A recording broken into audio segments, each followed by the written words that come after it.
Physical distance creates emotional distance. The second D that's going to test you is demands. Sexual demands, financial demands, lifestyle demands. Some demands are good. Most of them are selfish. True love doesn't demand. It loves. The demand to be loved is the most arrogant presumption you can ever have. Demands carry a threat of punishment. You see, if you refuse me, you will regret.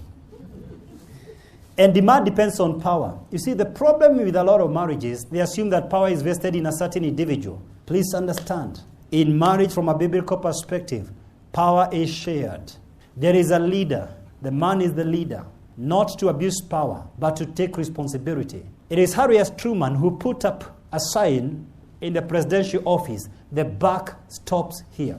Dear Kenyans, you may not like what I'm going to tell you. We've been having a huge debate about corruption.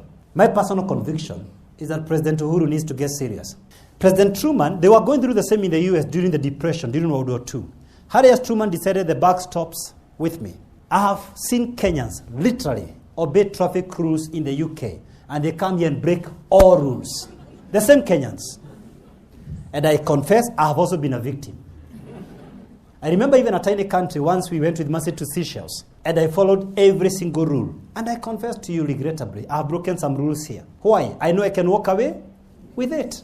So this whole agenda of corruption, it's not about Kenyans to blame. And I know that's what you want to convince yourself because of being tribal. Let's just be real. If the president gets serious, it will end.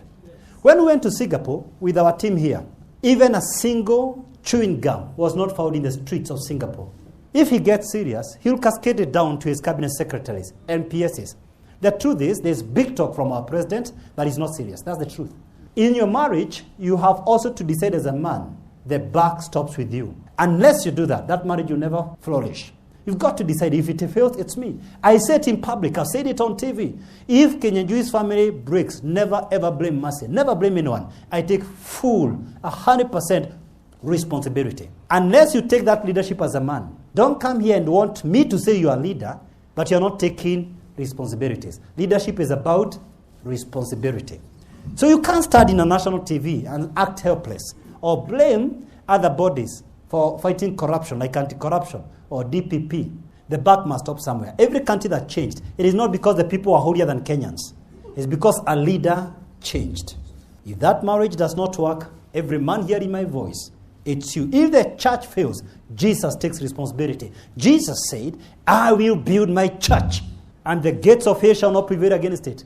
He didn't attribute the success of the church to any pastor or prophet. He took total responsibility.